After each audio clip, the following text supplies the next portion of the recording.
লোকসভা নিৰ্বাচন আহি আছে আমাৰ কোকৰাঝাৰত 7 তাৰিখ মে মাহত হৈ যাব। তৃতীয় পৰ্যায়ৰ নিৰ্বাচন অনুষ্ঠিত হৈ যাব। 12 তাৰিখৰ পৰা নটিফিকেশ্যন আহি যাব আৰু নমিনেশ্যন প্ৰক্ৰিয়া আৰম্ভ হৈ যাব। 22 তাৰিখলৈকে এইটো চলিব। তাৰপিছত আমি আনুষ্ঠানিক যিটো প্ৰচাৰ অভিযানত নামি যাম। কিন্তু তাৰ আগতে আমাৰ প্ৰচাৰ সম্পূৰ্ণ হৈ গৈছে। বিজেপিৰ নেতৃত্বৰ যিটো NDA গভৰ্ণমেণ্ট চলি আছে ভাৰতবৰ্ষত, নৰেন্দ্ৰ মোদী তাৰ নেতৃত্ব দি আছে ভাৰত চৰকাৰৰ প্ৰধানমন্ত্ৰী হিচাপে। ই এটা মহাশক্তি, ভাৰতত এতিয়া মহাশক্তিক এটা পৰিণত হৈ গৈছে। তাক পৰাভূত কৰিব পৰা কোনো শক্তিয়ে নাই। আৰু তেখেতৰে আশীৰ্বাদত আমি কোকৰাঝাৰত প্ৰতিদ্বন্দ্বিতা কৰিবলৈ গৈ আছোঁ। UPPLে তাত আসনটো পাইছে আৰু NDAৰ কেণ্ডিডেট হিচাপে জয়ন্ত বসুমতাৰী ইয়াত প্ৰতিদ্বন্দ্বিতাত নামিব। আমি এইটো চোৱা নাই কেনেকৈ জিকিম, সেইটো আমাৰ চিন্তা নাই। কিমান পাৰ্চেণ্টেজ লৈ পেলাই আমি জিকিম। টোটেল ভোটৰ সংখ্যা ইয়াত 14 লাখমান আছে। কিমান শতাংশ পাব এইবাৰ? 70%ৰ এইবোৰত যাবলৈ চেষ্টা কৰিম আমি। টোটেল ভোটিং হ'ব পাৰে 12 লাখমান। 9 লাখমান ভোট লৈ পেলাই জিকি যোৱাৰ এটা পৰিকল্পনা কৰি আছোঁ। তেতিয়া এটা অভিলেখ সৃষ্টি হ'ব। ইয়াত বিৰোধিতা নাই। কিন্তু নৱকুমাৰ শৰণ তেওঁৰ ভৱিষ্যতটো আইনৰ মেৰপেচত সোমাই আছে, হাইকোৰ্টৰ মেৰপেচত। 27 তাৰিখত কিবা এটা ভাৰ্ডিক্ট আহিব বুলি মই শুনি আছোঁ। মই নাযাওঁ তাত। নৱশৰণীয়া খেলক বা নেখেলক সেইটো লৈ আমাৰ কোনো ইছ্যু নহয়।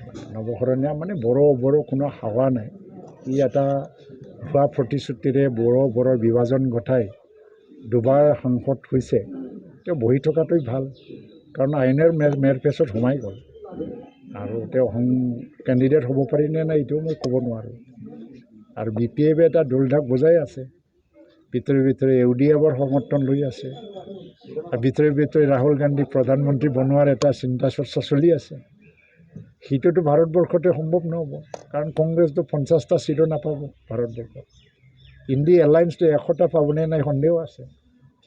তেনে ক্ষেত্ৰত হাগ্ৰামা মহিলাৰীৰ পৰিকল্পনা ক'তো নচলে। ই আৰু কেতিয়াবা মই মোদীৰ লগত আছোঁ বুলি প্ৰচাৰ কৰি দিয়ে। তো মোদীৰ লগতো আমি আছোঁ। মোদী এইবাৰ ট্ৰেক্টৰত আহিছে কোকৰাঝাৰত, বৰপেটাত হাতীত আহিব।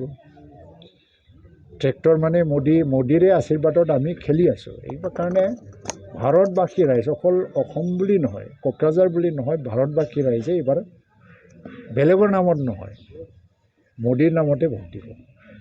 সেইকাৰণে কোকৰাঝাৰত আমি কিমান সংখ্যক বা কিমান পাৰ্চেণ্টেজ লৈ জিকিব পাৰোঁ তাৰ কাম কৰি আছোঁ। বিজেপি, AGP, UPPL চব মিলি পেলাই আজি ষ্টিয়াৰিং কমিটি ঘূৰি আছে। আমাৰ কোঅৰ্ডিনেশ্যন কমিটিও আছে, ষ্টিয়াৰিং কমিটি আছে।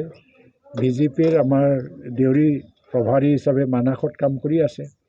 তেখেতেও বিচাৰিছে যে অধিকাংশ ভোট 70%ৰ বেছি ভাগ ভোটটো যাতে মানে ট্ৰেন্সফাৰ হৈ যায় UPPL কেণ্ডিডেটৰ ফালে, BJPৰ পৰা আৰু AGPৰ পৰাও তেওঁলোকে কৰি আছে। সেইকাৰণে কোকৰাঝাৰ অভিলেখ সৃষ্টি কৰিব, নৰেন্দ্ৰ মোদীৰ দৃষ্টি আকৰ্ষণ কৰিবলৈ সক্ষম হ'ব বুলি মই 14খনৰ কি এতিয়ালৈকেতো 12+, 13ও যাব পাৰে, কাৰণ বিৰোধীক এটা দি দিছোঁ।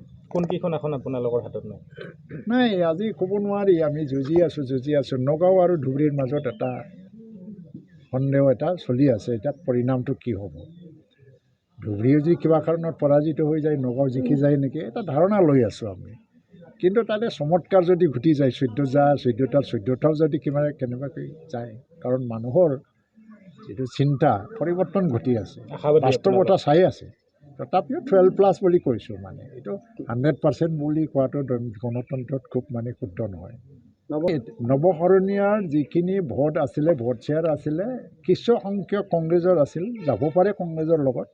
কিন্তু 80% ভোট এতিয়া BJPৰ নামতে আমাৰ মিত্ৰজোঁটৰ কেণ্ডিডেটত আহি যাব।